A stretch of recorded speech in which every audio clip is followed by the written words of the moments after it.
दंडवत। जय श्री कृष्णा। प्यारे मित्रों, आप कैसे हैं? आप ठीक हैं? और आप सब लोग मेरे चैनल से जुड़े हुए हैं पंडित मुकेश कुमार यूट्यूब के माध्यम से, और आप तमाम नवरात्रि का आनंद ले रहे हैं और माता की कथाओं को ध्यानपूर्वक आप देख रहे हैं। मेरे चैनल को लाइक कर रहे हैं, सब्सक्राइब कर रहे हैं और ज़्यादा मेरी वीडियो को आप लोग शेयर कर रहे हैं। तो आप सबका धन्यवाद, आप सबका धन्यवाद। इसी प्रकार से प्यारे मित्रों, नवरात्रि में हमारी कथा आरंभ है। 4 कथाएं हम आप तक पहुंचा चुके हैं। आज हम 5वीं कथा आपके सामने रखेंगे, माता रानी दुर्गा की, और उसका नाम है स्कंद माता। इससे पूर्व हम पहले मंगलाचरण करेंगे, इसके बाद कथा के अंदर प्रवेश करेंगे। आए हमारे संग जुड़ जाइए और मंगलाचरण करें। ओम नमो भगवते वासुदेवाय। ओम नमो भगवते वासुदेवाय।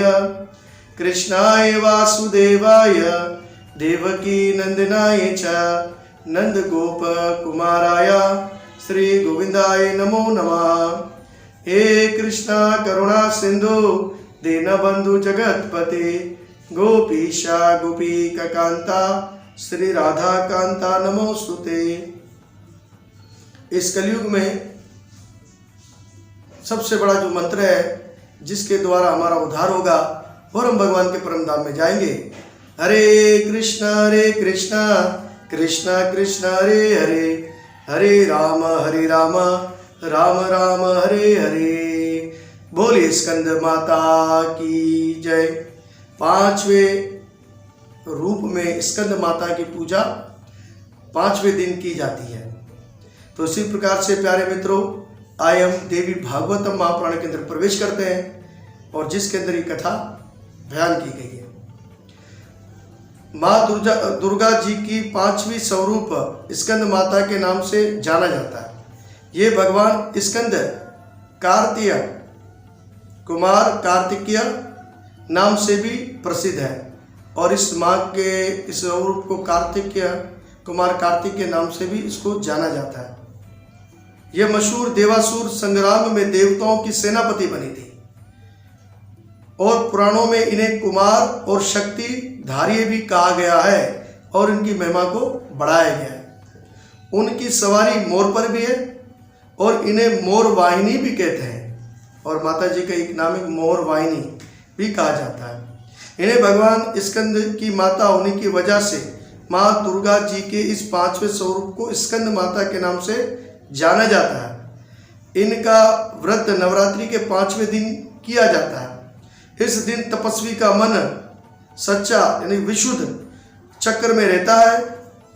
उनकी मूर्त में भगवान स्कंद जी बच्चे के स्वरूप में इनकी गोद में विराजमान रहते हैं। स्कंद माता देवी जी के 4 हाथ हैं। ये दाहिनी तरफ ऊपर वाले हाथ से भगवान स्कंद को गोद में लिए हुए बैठी हुई है, पकड़ी हुई है, और दाहिनी तरफ के नीचे वाला हाथ जो ऊपर की तरफ उठा हुआ है उसमें कमल का फूल है। बाएं तरफ के ऊपर वाले हाथ में वर मुद्रा, और नीचे वाला जो ऊपर की तरफ उठा हुआ हाथ है उसमें भी कमल फूल लिए हुए हैं। इनका वर्ण बड़ा सुंदर है। ये कमल के फूल की भांति है और कमल की तरह नजर आती है, और जब इनका हम दर्शन करते हैं तो हमारे मन को बड़ा आनंद प्राप्त होता है। इसी वजह से इन्हें पद्मा सेन भी कहा गया है, पद्म सेन माता भी कहा गया है, यानी कि फूल की तरह, कमल की तरह। इनकी सवारी शेर पर भी है। नवरात्रि पूजन के 5वें दिन के शास्त्रों में बहुत अहमियत बताई गई है। इस चक्कर में रहने वाले मनुष्य का मन दुनियावी सारी चीज़ों से हटकर और सच्चे मन में लगाकर उस चक्कर में यानी कि माता के स्वरूप में लग जाता है।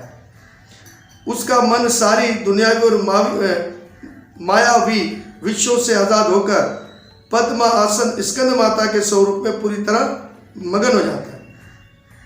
और इस तपस्वी को पूरे ध्यान और सावधानी के साथ इन्हें सारी बातें छोड़कर, सारी बाहर की दृष्टियां छोड़कर जो है एकांत में रहकर जो है ध्यान लगाते हुए भगवत भक्ति के अंदर लीन हो जाए। माँ स्कंद माता का व्रत रखने से मनुष्य की सारी मनोकामना पूर्ण हो जाती है। इस मृत्यु लोक में ही उसे शांति प्राप्त हो जाती है। इसलिए मोक्ष का द्वार खुलना आसान हो जाता है। स्कंद माता की उपासना सेवा से बाल रूप स्कंद भगवान की भी उपासना हो जाती है और एक स्कंद भगवान की भी उपासना पूजा हो जाती है। तो इसी प्रकार से अलौकिक सुख की प्राप्ति हो जाती है। एक खास प्रभात मंडल और विषय भाव से हमेशा इस चतुरिक परिव्याप्त रहता है। ये भाव मंडल प्रति शरण और उसके योग आसन को भी पूर्ण कर देता है। इसलिए हमें चाहिए कि सच्चे मन से माँ का सुमरण करें और उनकी उपासना करें। इस घोर भव सागर के दुखों से मोक्ष को हासिल करने के लिए इससे आसान और दूसरा कोई रास्ता नहीं है। और इसी प्रकार से प्यारे मित्रों, स्कंद माता दया करती है, कृपा करती है। जिस प्रकार से उनकी गोद में स्कंद कुमार स्कंद विराजमान है, इसी तरह जो भी उपासक उनकी शरणगति में जाते हैं वो अपने बच्चों की तरह उनको देखकर उनकी सहायता करती है, उनकी मनोकामना पूर्ण करती है। तो स्कंद माता दयालु माता है। तो कृपा करके आप भी अपने मन को सावधान तरीके से शुद्ध होकर माता को उपासना करें और स्कंद माता आपकी मनोकामना जरूर पूर्ण करेगी और आपको भक्ति प्रदान करेगी। इस प्रकार से प्यारे मित्रों, ये स्कंद माता की 5वीं कथा जो हमने आप तक पहुंचाई।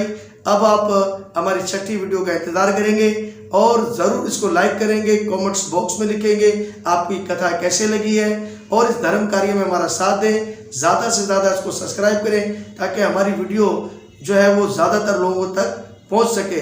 और अब हम अपनी कथा को विराम देते हैं। जय गुरु नवल, जय श्री कृष्णा, जय माता दी।